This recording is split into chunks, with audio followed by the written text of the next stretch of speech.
Bismillahirrahmanirrahim. Assalamu alaikum students. This is your lecture number 12 and that is relevant to literary terms too.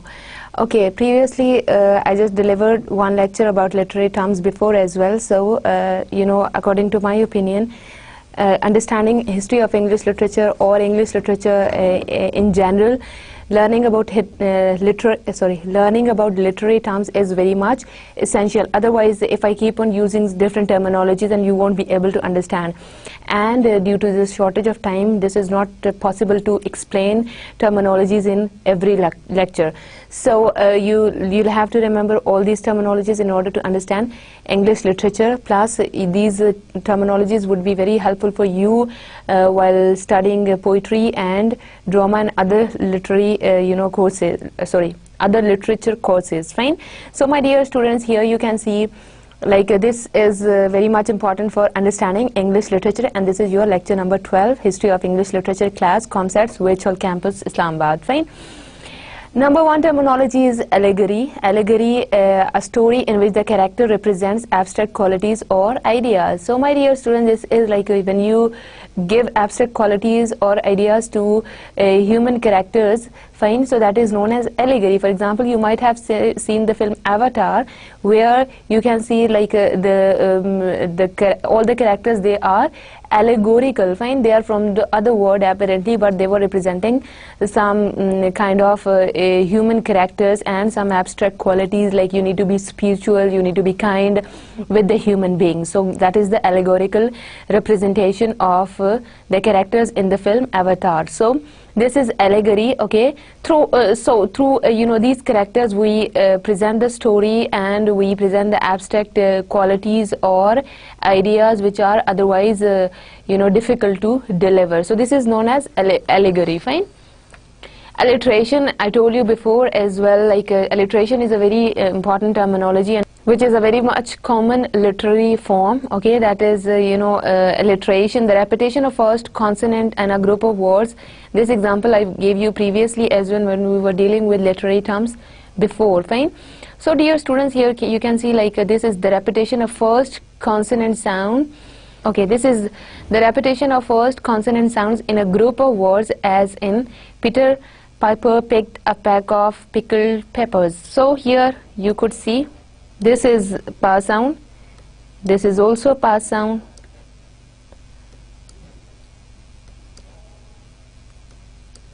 So repetition of pa sound 6 times in this verse, you can see, in order to create certain kind of expression to emphasize on something. Fine. So this is a poetic device which most of the poets use in order to create certain kinds of impression on the minds of the readers. So this is alliteration, and we had talked about it before as well. Fine. Allusion, another literary term, a reference to something or someone, often literary. For instance, if you were trying to instill confidence in a friend and said, use the force, that would be an allusion to Star's Wars. The verb form of allusion is to allude. Fine. So here, if you are trying to build up the confidence, example is here, use the force. So basically this is not use exactly the force, like having a weapon in your hands and then you will be confident. This is allusion of Star's Wars, and the verb for allusion is to allude. Fine. So this literary term is known as allusion. Okay, for example, having a lion's eye. Fine. So this is again an allusion. Fine. So English literature is full of allegories, full of alliterations, full of allusions. Fine. So my dear students, the other one is antagonist. This is very much important, so I decided to repeat it for you again. Antagonist is a major character who opposes the protagonist in a story or play. So this antagonist is basically the villain or the enemy of the hero. Fine. So as this antagonist concept is very much common everywhere in all cultures. If you talk about Pakistani dramas or the Indian dramas, so you'll probably find antagonist everywhere. Fine. So the concept of antagonist, like this is the hero of any novel, any drama, any epic. Fine. So the person who is, sorry, galat bol gayi hu, hero nahi hota. So in the antagonist is the person, cut kar dein sara piche hero wala. Antagonist is the person who is basically, you know, against the hero of the, you know, novel or drama or any epic, fine. So antagonist concept is very much common everywhere. So you can see antagonist, you know, in different dramas, in different films, fine, in all the films almost. So my dear students, what you have to notice while you know, what is basically the purpose of presenting antagonist or villain in a story is to create an environment where there is resistance, where there is power, okay. So when there is resistance, there would be production or knowledge production as well, and there would be too many challenges and how to face any kind of problem or challenge, fine. So basically this is the concept. The other one is archetype, a character who represents a certain type of person. For example, Daniel Boone is an archetype of the early American frontiersman. So archetype is basically a person, a particular person who, archetype is basically a character who represents a certain type of person. For example, if you these are, you can see the biographical representation of different persons as well through different characters, fine. So the person who plays the role of any other person, for example, if you talk about American president, so in their movies, if the archetype is present there, so it means any other character who performs the role of you know, the American president in that movie, that is known as archetype, okay. If you talk about, for example, you know, your ideals, so basically this archetype is very much common when you present your ideals in the society, okay.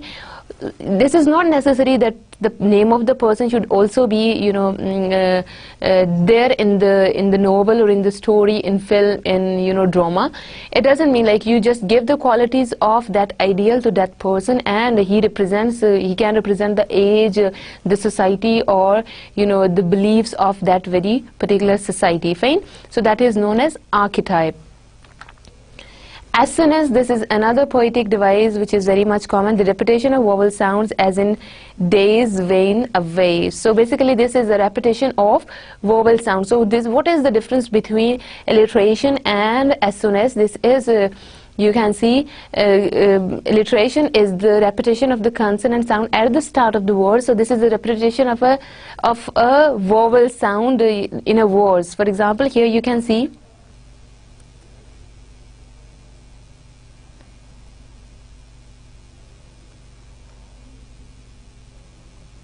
okay. Dear students, this is the difference between alliteration and assonance. That alliteration is the repetition of the consonant sound at the start of the word, and this is the repetition of the vowel sound in a word. So basically what is the point of teaching you these literary terms for the second time in the lecture is that like you will be able to understand different literary works in a good way there, fine. And then if we discuss like Shakespeare introduced the concept of alliteration in his works or blank works, so it would be clear in your mind what exactly we mean by blank verse or alliteration or iambic pentameter or assonance. So next time whenever I'll tell you, so I'm not going to explain the things for you. That is why this is the purpose of delivering this lecture of today, to make you clear the idea of the literary terms which you will have to use again and again while studying literature, fine. So here you can see the a diphthong A is present here, days, wane, away, fine. So this is the repetition of a sound, of a vowel sound or of a diphthong. That's a combination of two vowel sound. One there is a slight glide from one vowel sound to another one. So this is part of a phonetics here. Like A, this is a sound, this is a diphthong, and this is then this is wane, and then you know away. So here you can see the repetition of a diphthong, or in other words a combination of two vowel sounds is present over here in this example. So this is known as assonance. Alliteration simply is a repetition of consonant sound at the start of the word usually, and you know repetition of vowel sound in a verse, that is known as assonance, fine. Atmosphere, the overall feeling of a work which is related to tone and mood. So what is basically the tone of the writer, and what is the tone of you can say reader or writer or the person who is watching any kind of film. So basically the atmosphere is in writer's control, the kind of illusions, imagery he or she uses in his or her work. So basically this is the overall feeling of a work, like when you see the tragedy. So basically when there is when there is climax, so definitely the atmosphere would be that of suspense, and you'll wait for what would happen next, and then there is a falling action. So this is all about the atmosphere of any particular kind of work. So this atmosphere is overall feeling, okay. So basically blank verse means which is without any rhyme scheme, which is unrhymed, okay. Plenty of modern poetry, so this is a modern tradition as well to write anything in blank verse. As we were talking about 18th century literature as well, so for the first time they introduced the concept of coming out of the traditional or the ancient Greek and Latin literature, and do not follow any certain standard criteria of writing the things. You are free, so you'll have to be spontaneous while writing anything. So this it means like you're using blank, or you can also use blank verse without any without following any certain kind of rhyme scheme. Okay, characterization, the means by which an author establishes character. An author may directly describe the appearance and personality of character, show it through actions or dialogues. So basically you might have read in different novels, the description of the characters is usually there, okay. The description of the character is usually there. So sometimes the description is not available, so it means through dialogue and action the writer describes the character of any particular personality there. This is known as characterization. Sometimes this is direct, and if that is dependent upon the actions and the dialogues of the character, so that would be indirect representation of the character. So again, this it depends upon a writer, okay. For example, if you want to if you want your reader to guess about any kind of a certain character, so you can have your you can use your own psyche, your own mentality in order to learn about that character or to adopt that character, fine. Sometimes characterization is direct and sometimes this is indirect, fine. Climax, previously I told you as well when we were doing with the diagram of characterization and plot and story, everything, settings of a drama, the point at which the action is in a story or play reaches its emotional peak. So there is peak of suspense as well, okay.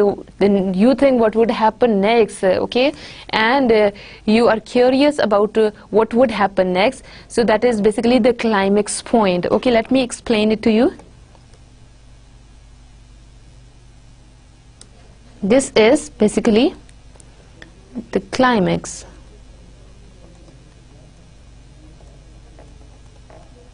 okay. And then there would be falling action,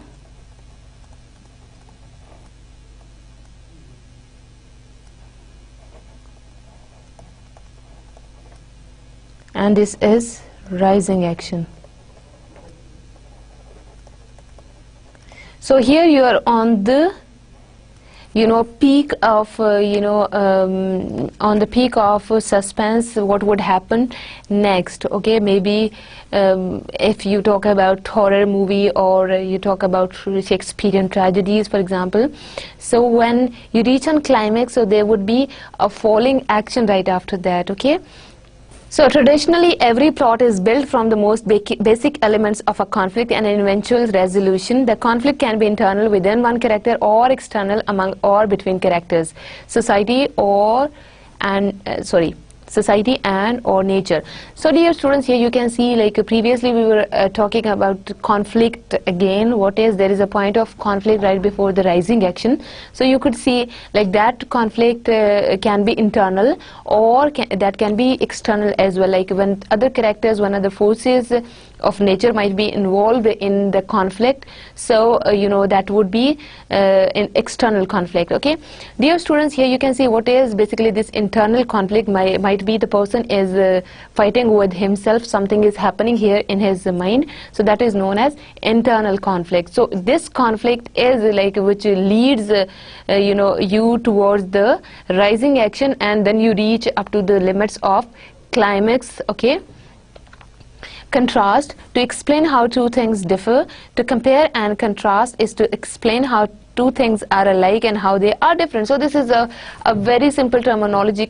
You compare when you find out the similarities, and you do contrast when you find out the differences of two things. Okay, so basically this contrast is like if a protagonist and antagonist both are there in in a drama or in a film. So what you do, you contrast both the personalities. Sometimes you compare as well what are the similar elements or the factors which are involved in their personalities, or how both the similarities are different from how how both the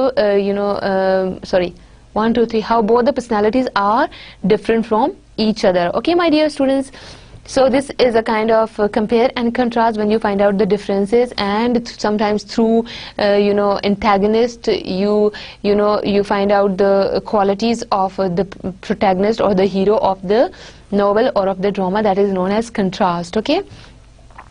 Couplet, again a very common terminology whenever we talk about poetry usually. So couplet, a pair of rhyming lines in a poem often set off from the rest of the poem. Okay, Shakespeare sonnets all end in couplet. So here again you can see whenever I say whenever I say couplet, so it means like it's a proper kind of rhyme scheme, and that this is the one which Shakespeare followed in all his sonnets. So I'll explain what do we mean by sonnet as well. So basically couplet is a pair of rhyming lines in a poem. So a pair of rhyming lines, for example, a pair A, B, this is the rhyme scheme, and then again A, B, again you repeat it. So this is known as couplet, something which is there in form of pair or in form of couple. Fine. So this is known as couplet. Fine. Okay, denouement. This is a resolution of the conflict in a plot after the climax. So this is what I told you previously as well. A climax, okay, after the climax you wait for the following action, and then there is a resolution, that is the result or the end of the story as well. It also refers to the resolution of action in a story or play after the principal drama is resolved. In other words, tying up the loose ends or wrapping up a story. So this is how to wrap up the story, how to end up the story, the resolution or the lesson which you learn from a particular kind of story, that is known as denouement. Fine. So my dear students, the thing is that in literature book you'll find these kind of terminologies, and while analyzing poetry, drama, or you can say while analyzing any literary piece, so you'll have to apply these things over there. Okay, so when there is a resolution, you should know that there is a proper beginning, and then the conflict enters, and then there is a falling action, then there is climax, falling action, then at the end there is resolution to wrap up the story, to end the story. Fine. So that is known as denouement. Okay. Dramatic monologue, a poem with a fictional narrator addressed to someone who identify the audience knows but who does not say anything. Basically this poem is with a fictional narrator.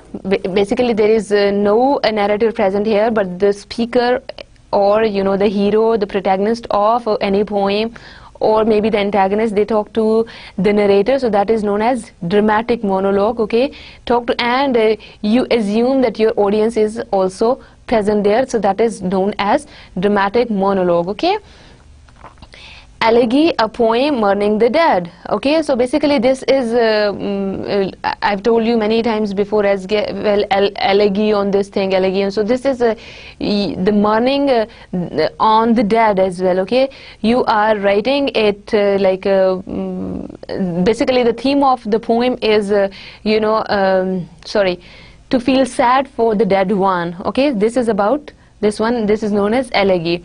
End rhyme, rhyming words that are at the ends of their respective lines, what we typically think of as normal rhyme. So this is basically end rhyme is what is present at the end of any particular words. Fine. So if a poem is of 8 lines, for example, so this is also known as a normal rhyme as well. Why? Okay, dear students, here you can see like this is the normal rhyme at the end of the verse. Okay, so this is known as end rhyme, which is present. You can say at the end of the verse. Okay. Epic, I've told you many times, like Paradise Lost, that is an epic, or Canterbury Tales, that is like Paradise Lost is an epic, or if Spenser's Fairy Queen, that is an epic. So what basically that epic is a long poem narrating the adventures of a heroic figure. For example, Homer's The Odyssey. So this is an example. So this is basically a long poem that is based on a story, that is based on the adventures of a heroic figure. Fine. So that is known as epic. So from the epic, you'll have to keep in mind that this is a long story that is based upon the adventures of any heroic figure. Fine. Fable, a story that illustrates a moral, often using animals as the character. For example, the Tortoise and the Hare. So basically, through these symbolic kind of characters, this is a, you can say, this is children's story as well, like a Tortoise and the Hare. Okay, basically you symbolize or you illustrate, a moral. Using different animals, like how the hare lost the game or something. Fine. So basically, when you illustrate some kind of morals by using animals as the character, so that is known as fable. Okay. For example, when you use a lion, okay, in order to present any kind of moral character, so that is known as fable. So we'll be going through this terminology again and again while talking about literature. Fine. Figurative language that does not mean exactly what it says. So this is basically different from the formal language. Okay, formal language in a way, like you are not going for the literal meaning of the words only. Figurative language basically is opposite of literal meaning or the dictionary meaning. So it depends upon the reader, how does he interprets any kind of meaning from the words. For example, you can call someone who is very angry steaming. Okay, unless steam was actually coming out of your ears, you were using figurative language. Okay, so my dear students, here you can see like someone who is very angry, so you can call steaming, he is you can say steaming or something like that. So this is basically not if you go for the literal meaning of steaming, that is different one, but this is the figurative language, the indirect language, and it does not mean exactly what it says. So there is a hidden meaning behind this kind of language. Fine, my dear students. First person point of view, the point of view of writing which the narrator refers to himself as I. So if the story starts with the pronoun I, so that means this is first person point of view. So it is very much easy for you to find out the autobiographical elements from a novel where the writer has used I, okay, or we sometimes as well. Fine. So my dear students, here like if he is saying I, so basically he is putting himself or herself on the position of the hero of the story. Okay, so this is I, first person point of view. Foreshadowing, another thing, a technique in which an author gives clues about something that will happen later in the story. So these are the certain clues which are present in the story, in novel, maybe in epic, in poem, fine, or in drama. So here, my dear student, you can see like there would be different clues in order to facilitate the reader to some extent. Like this would happen next. So when you make your clues, when you guess about something, so that is known as foreshadowing, and about foreshadowing we already have discussed. Okay. Dear students, here you can see poetry with no set meter, rhythm or rhyme schemes. If you draw a comparison of blank verse and free verse, you can see in blank verse usually we use iambic pentameter there. I'll explain iambic pentameter in detail soon in today. Fine. So here, dear students, you can see like without any proper rhythm, without any proper rhyme scheme, you keep on writing something that is known as free verse. So in blank verse we still use some certain rules. Okay, so in free verse the poet or you can say the writer is free to use any kind of language. Fine. Genre, Another very much important terminology which I kept on using in many lectures, that is genre, a kind of style, usually art or literature. Some literary genres are mysteries, westerns and romances. So these are basically the genres of of literature. Okay, so this is all about style, okay, and which we usually use in art of literature. So that is known as genre. For example, mysteries, if any story which is based on mystery, that comes in the genre of mysteries. Western, like depiction of Western culture in any particular drama or film, so that would come in westerns. And then romances, for example, based on love stories, love of nature. So these are the genres. These are you can say different fields of literature. Hyperbole, another terminology which is very much common in poetry. A huge exaggeration, for example, Dan's the funniest guy on the planet, or that baseball card is worth $1 zillion. So here, my dear students, this is just exaggeration. Like, you cannot say that anybody who is the funniest guy on the planet. So here you are talking about talking about one person. You generalize something, and that is known as exaggeration or hyperbole. You cannot guess about this thing, like either he is the only person who is the most funny, who is the funniest guy on the earth, or somebody else is also fine. So it's when you generalize something, when you exaggerate something, so that is known as hyperbole. Okay, iambic pentameter, very important terminology, and you will be doing it again and again. You will be hearing this term again and again from your poetry teacher, from your drama teacher as well. Fine. So iambic pentameter is basically 10-syllable line in which every other syllable is stressed. So right after one syllable, that's second, for example, first syllable is stressed. Okay, this is stressed syllable, fine, and this is this is unstressed. यहाँ से start करना है. This is unstressed syllable. This is stressed. This is unstressed syllable. This is stressed. Unstressed, stressed. Okay.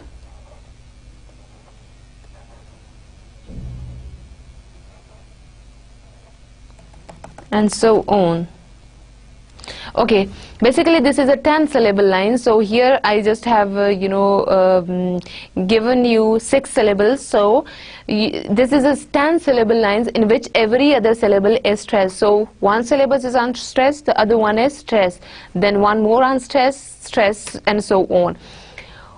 For example, with eyes like stars upon the brave night Hare. Okay, my dear students, here you can see that in this line you'll find out 10 syllables, 10 parts. Okay, and one is if you talk about with, this is this is unstressed, and then eyes, that is stressed, and then like with eyes like stars. So here you can see like a stressed syllable that is more audible as compared to unstressed one. Fine, with eyes like stars. So here in this in these 3 words, you can see eyes and stars are more audible than with and like. So here you can see iambic pentameters means like this is a 10-syllable lines, 10 parts of a line. Okay, and we categorize every syllable according to according to the pronunciation, and every syllable contains one vowel sound. Fine. So here this is the categorization of the words into syllables, and you can see in iambic pentameter, one syllable is unstressed, the other one is stressed, then one more unstressed, and then stressed. So this is basically a combination of 5 unstressed syllables and 5 stressed syllables, and that is known as so basically iambic means like the division of the syllables, and the pentameter like 5 unstressed and 5 stressed syllables in a verse. Fine. Imagery, again very much important thing, the use of description that helps the reader imagine how something looks, sounds, feels, smells, or tastes. Fine. So here, dear students, you can see that through different kinds of imaginations and through the certain kinds of imaginations and imagery, you can see like The writer creates an impression like how something looks like, or it sounds, or it feels, or it smells, or tastes. Fine. So for example, if the writer is talking about any kind of dish in in the novel, so definitely reader cannot taste that dish. So through images, through imagery, he would talk about that dish in detail there. Fine. Or the sound of the sound was that was a very melodious sound, or you can say noise was coming from there, and that is the whole description of the atmosphere here.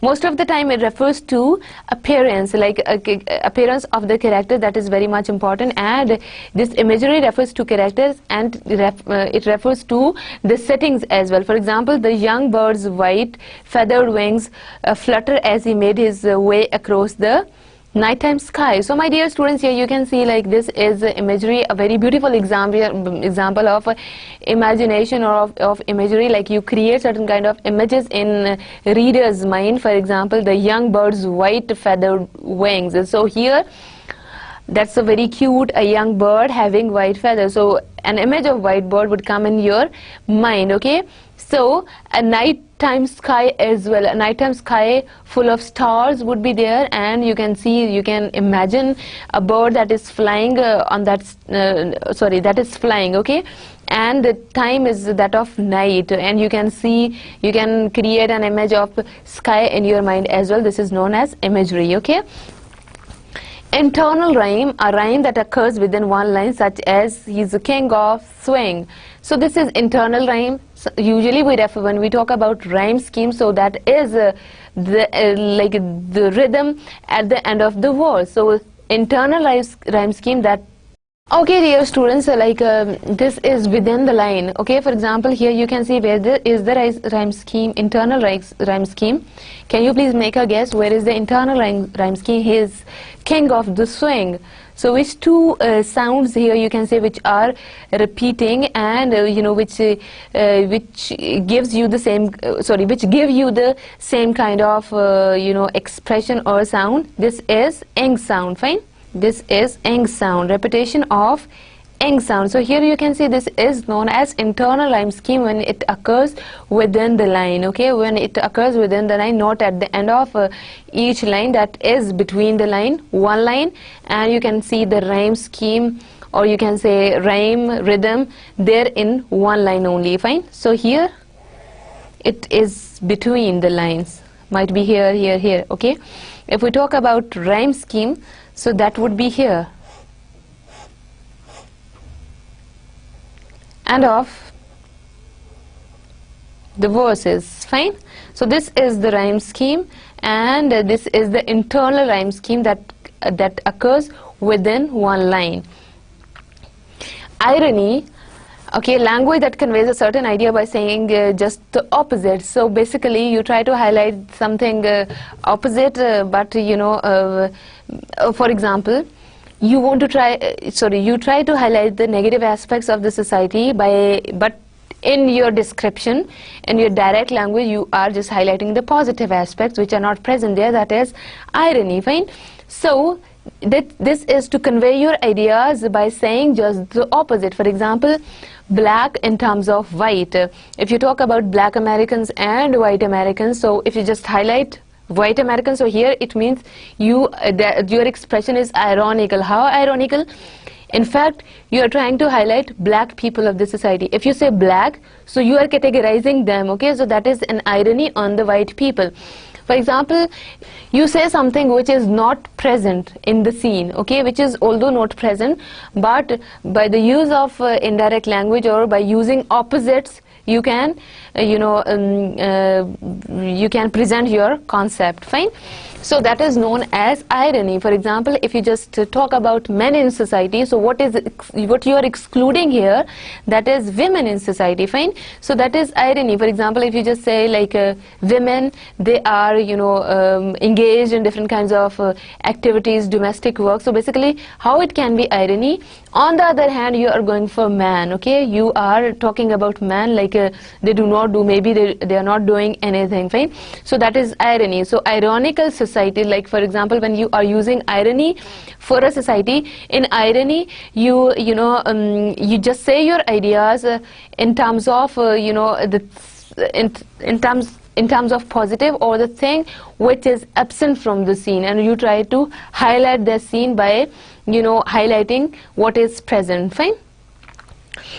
Literal language, language that means exactly what it says. So this is the dictionary language as well. No indirect meaning, no figurative language you use. This is known as literal language, as it is like if you are trying to find out the meaning of a literal language, so that is not in your hands. The thing which you will find out in dictionary, and these are the universal meanings of the words as well, fine?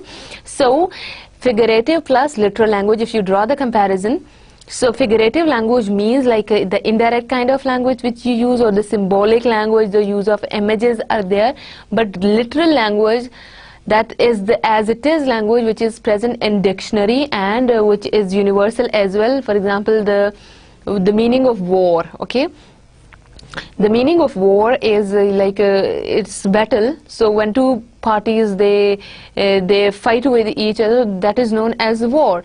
So that is the literal meaning of the word war.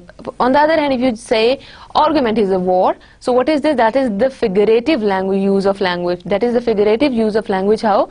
Because in argument you do not fight with your opponent with the weapons, with swords, okay, or with guns. So here basically the argument is a war. This is the figurative language, like you engaged in an argument, you are trying to convince that person, but if that is like a kind of debate with the other party, fine? So you'll have to win that war at any cost. This is the purpose of the argument. So that is the figurative language, the use of word war. Otherwise, that's the battle. Two parties, they are fighting with each other for any kind of purpose. But argument is a war. Basically, you are not fighting with that person. That is, you are trying to convince that person. So this is a metaphorical kind of language. It comes here in the figurative language. But literal language, that is a universal language, and you'll find out the meaning of the words as it is in the dictionary, fine?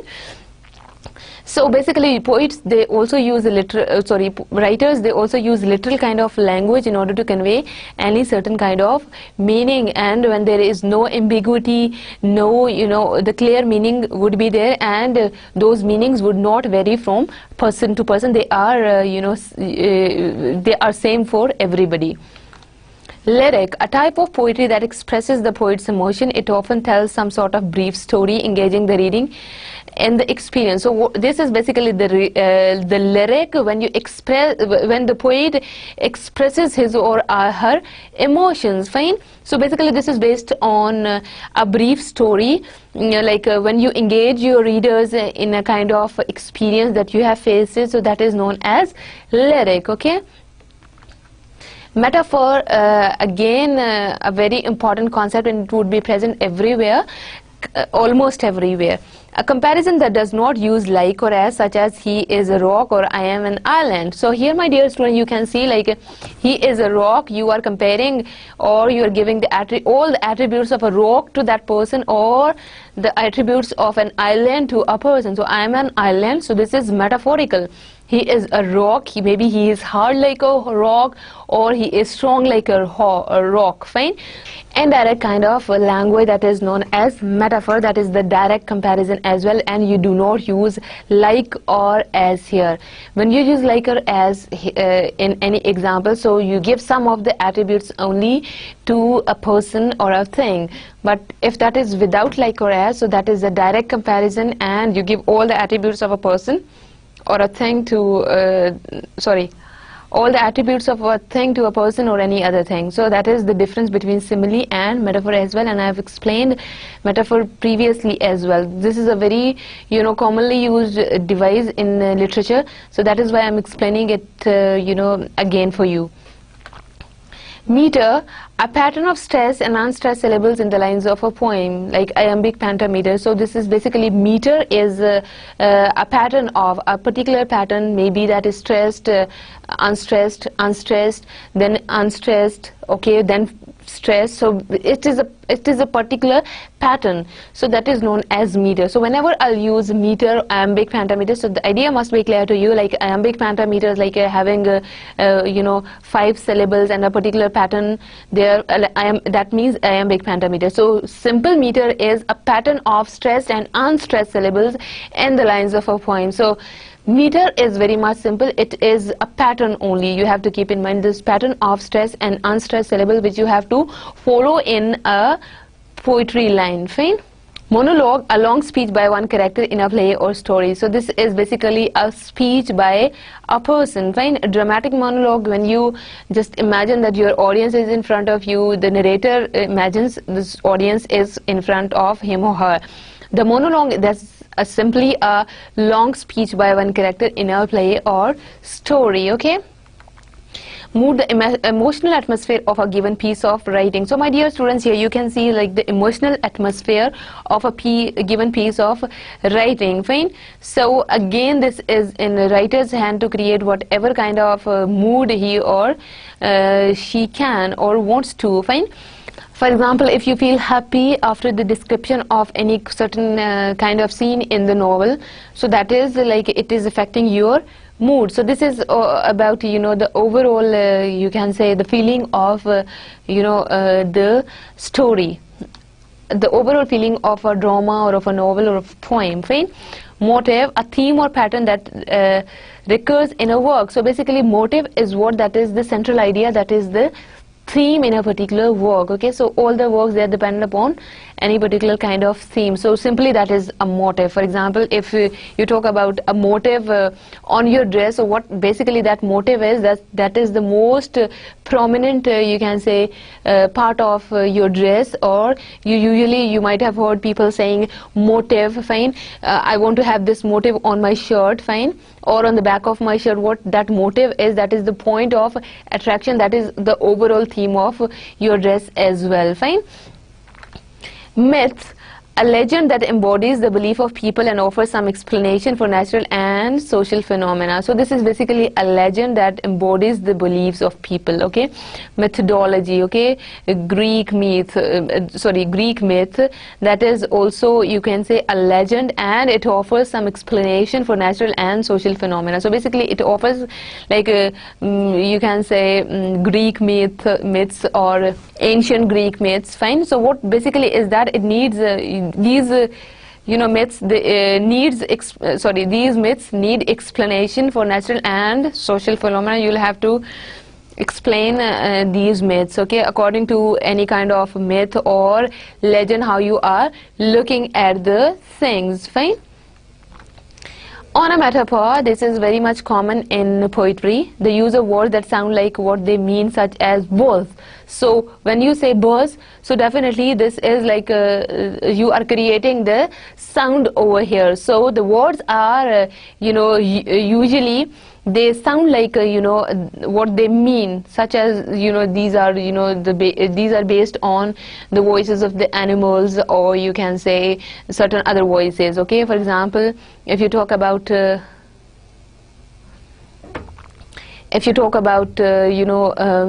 shrink, shrank. Fine. For example, this is also an onomatopoeia, so shh. So what basically that she is, that is the sound that which is created by that is used by a snake. Fine. So basically these onomatopoeia, these are the words that sound like what they mean, such as both. Fine. So what is this buzz? That's the sound, and you buzz somebody. So their meaning and their sounds both are same. This is known as onomatopoeia. Paradox, a seeming contradiction. For example, it was the best of times, it was the worst of times. So here basically the best and the worst both are mixed. At the same time you are saying two opposite things. Fine. So this is known as this is known as paradox. Apparently the contradictions are there, it was the best of times, it was the worst of times. So at the same time you are saying two different things, okay? So this is known as paradox, fine? Best plus a combination of best and worst, totally opposite things. Best is something which is having a positive connotation, and worst is a worst is a negative thing, fine? So when you present something in form of contradictions, so that is known as paradox. Parody, a humorous exaggerated imitation of another work. So parody, you usually that is dependent upon the works of other people. That's a humorous exaggerated imitation of another word. For example, if you want to have a parody of Shakespeare's comedy The Twelfth Night, so that would be dependent upon his work. So basically that is an imitation, that is a copy or a humorous version of some kind of work, fine? So that is known as parody. Personification, another, this is what I have explained in the last, this is what I have explained and when we were dealing with literary terms before. Giving inanimate objects human characterization. For example, the flames reached for the child's hovering in the corner. Okay, in other words, we can just say when a poet gives human attributes or the qualities to an inanimate object, or the qualities of a non-living thing to human beings, so that is known as personification. Plot and action in the story. So this is basically plot, different actions in a story, or when we were talking about lacking of subplots were there in the classical, you can say, kind of tragedies when we were dealing with 18th century drama. So what happened there, they used to have a classical they used to have classical traditions while writing tragedies and comedies. So what was while writing tragedies, so what was there? There wasn't any subplot, there wasn't too many actions, only one action was there. So plot is basically the action in the story.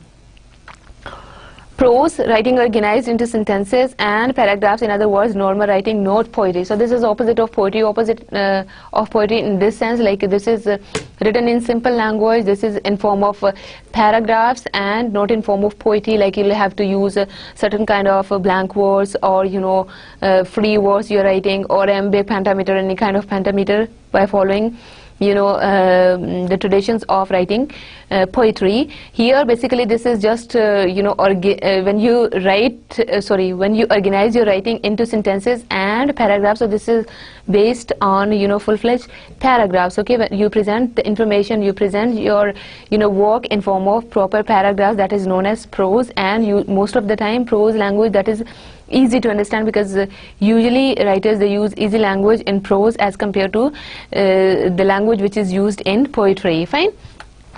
Protagonist, again the same thing, the main character of the novel, play or story. My dear students, here you can see that this is the hero of the novel. We have talked about it in detail in the previous lecture and even today, fine? Quatrain, a four-line stanza, okay, a stanza in a poem which is based on which is having 4 lines, that is known as quaternions. Like this is from the word quarter, okay, from the word quarter, that means fourth part, or that means fourth, okay. So basically this is a 4-line stanza in a poem that is known as quatrain, okay. Rhetorical question, a question not meant to be answered, such as why can't we just get along, okay. So this is basically a question, you ask the question in poetry, in prose, but definitely you do not need the answer of a question not meant to be answered as such. So basically you do not need the answer of this question. The question is self-explanatory and you already know the answer as well, but still you ask it, and that is known as the rhetorical question. Is another kind of literary term which is commonly used everywhere in poetry, in novel, drama, in prose as well. So this is basically the language that conveys a certain idea by saying just the opposite, fine? Such as if it's raining outside and you say you don't like the weather, and you say my what a beautiful day. So basically you are trying to say something else. This is known as sarcasm. Or on the other hand, if the weather is very hot and you say like you don't like the hot weather, but still you say, today it's very pleasant weather or some kind of thing. So that is sarcasm. Okay. On the other hand, if you notice something bad in the society, fine. So what basically sarcasm is, you appreciate that thing. It means like it is having some hidden meaning behind that. Okay, that is known as sarcasm. And again, this is indirect kind of language which is commonly used everywhere. Okay. You try to make in a humorous way, in a funny way, you try to make fun of any society, any group of people or any individual, fine. So this is basically satire, and again this is figurative language, and it is having hidden meaning behind it. How? Because in this kind of language you just try to highlight, again I'm telling you, try to highlight something other that is hidden, and you do not say it directly. Basically you make fun of something, and if you analyze that thing, it depends upon the reader again. So for example, satire that was very much common in different ages. So what was basically that you make fun of the thing, you produce humorous writing, so that is known as that is known as satire. Sensory imagery, imagery that has to do with something you can see, hear, taste, smell or feel. For example, the stinging salty hair drenched his face. So here, my dear student, you can see the stinging salty hair drenched his face. So when you involve your senses here, like in order to present anything in form of images, so you use sensory imagery. So this is again a literary device which you use in order to create certain kinds of expressions. For example, you can say like कुछ भी नहीं, कोई example नहीं है.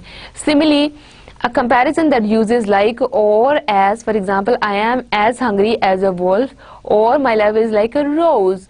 So here, my dear students, what you can see, like again let me repeat metaphor and personification to you. Metaphor means when there is a direct comparison. Okay, you do not use any kind of hidden language for, you do not use as or like in it, so that is metaphor. For example, he is a lion, so you are giving all the attributes of a lion to a person. Okay. Simile is like when you give some of the attributes only, or just one attribute of any person, anything to any other person, so that is known as simile. For example, so I am as hungry as a wolf, it means like you are giving only one attribute, or more than one attribute, not all the attributes of a wolf to a person. So you are just saying like I'm as hungry as a wolf, or my love is like a rose. So some of the attributes of a rose to your love, maybe your love is as much beautiful as a rose is, or your love is sweet like a rose, or your love is attractive like a rose. So some of the attributes only, not all. But the case is different in metaphors. Okay, when you compare one thing with another, and you give all the attributes of one person or one thing to another thing, so that is known as simile. Let me clarify the difference between simile and personification. When you compare, you can see when you give the attributes of when you when you give the attributes of non-living things to living or to human beings, so that is known as personification, or the attributes or the qualities of living beings to non-living things, so that is known as personification. Okay. Soliloquy, this is again very much common, and you'll be studying drama, so you'll find out soliloquy there. 1, 2, 3. So you'll find out soliloquy there. A monologue in which a character expresses his or her own thoughts to the audience and does not intend the other characters to hear them. So basically, that is a conversation between the main character or any one character of a novel or a play with the audience, and not with the rest of the characters. So it means that the rest of the characters, they are not listening to the person, so that is known as soliloquy. So this is very much common in Shakespearean tragedies and comedies. Okay, so the intention behind it is that like the rest of the characters, they are not listening to the main character or any other character. Fine. So this is a conversation between the audience and the character.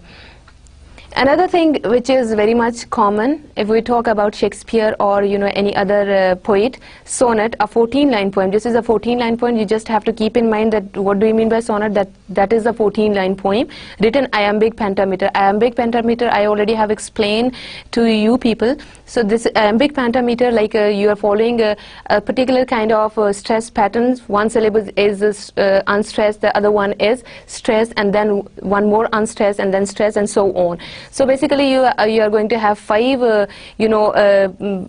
you are going to have different sets of syllables in a word. So that is known as iambic pentameter. So sonnet is a 14-line poem that is 14-line poem that is written in iambic pentameter. Different kinds of sonnets have different rhyme schemes. So pentameter is there, like five you can say five stressed and five unstressed syllables are there, fine. So iambic pentameter is there, but rhyme scheme at the end of the words, that is different. So it, like different sonnets, Shakespearean sonnets, they have different rhyme schemes, and if you talk about other sonnets which are written by different other poets, so their rhyme scheme would be different. So we do not have any particular criteria of presenting of giving rhyme scheme to the sonnet. So basically what you have to keep in mind whenever I talk about it, or you discuss it with somebody else, like what do you mean by sonnet? So this is a 14-line poem that is written in iambic pentameter. In general terms you'll have to remember it, fine. A stanza, a section of poetry is separated from the section before and after it, a verse, a paragraph. So my dear students, here you can see stanza. You might be familiar with this terminology before because this is a very common thing, okay? Analyze this stanza or explain the stanza or with reference to the context or some kind of thing. So my dear students, here you can see this is basically a section of a poetry which is separated from the rest of the sections. This is a kind of paragraph in a poem which is known as stanza. This is one part of, like a stanza can be having four verses, or it can be having 6 or more than it as well. So this is separated from the rest of the parts, okay? So this is one part, one paragraph of a poem. Subplot, a line of action secondary to the main story. So when we were talking about plot, so that was basically the main action of the story. Subplot, that the secondary actions which are relevant to the main story. So subplot, this terminology is from the plot. Plot means the main action. So these are the secondary actions which are directly associated with the main story, okay? Symbolism, very much important, the use of one thing to represent another. For example, a dove is a symbol of peace. So basically what is this? This is symbolism, like a dove, this is a bird and that is a symbol of peace. How? Like for example, lion is a symbol for bravery, okay? Dog is a symbol for faithfulness. So what is this? Like you symbolize something with any particular kind of object or with an incident as well, fine. So that is known as symbolism, okay? This is very much common in order to create the imagination, or in order to in order to create imaginative things in your works, fine. So this is known as symbolism. Theme, the central idea of a work. So you might be familiar with this term before as well, like the central idea of a work, or you can say the soul of the work, the main idea of the work, that is known as theme. Tone, the author's attitude towards his or her subject. For example, a tone could be pessimistic, optimistic, or angry, fine. So this is again, you can say, like, this is basically author's attitude towards his or her subject, how author feels about any particular kind of subject. He is pessimistic, like he is hopeless, or he is quite optimistic, or angry, or he is happy. So this is basically the tone, okay? Voice, the narrator point of view, whether it's in the first, second, or third person. So basically this is the narrator point of view, who is telling you the story, who is writing the thing. This is his view, the voice that is coming from behind the stage, or that is behind the story. So this is basically this voice. Okay, the references from where I took from the books and the links from where I the book and the link from where I took the information for today's lecture, that is a dictionary of literary terms by Martin Gray, and this another one is the link. So if you want to have a detailed information on these literary terms along with the example, so you can visit this link. My dear students, so far we are, you can say, over with I hope that the literary terms, these are quite simple for you now, and you have got the idea what to do with literature. Okay, the purpose behind teaching you literary terms was that as you are the student of English literature, so you'll have to be in this field for for a certain period of time, okay?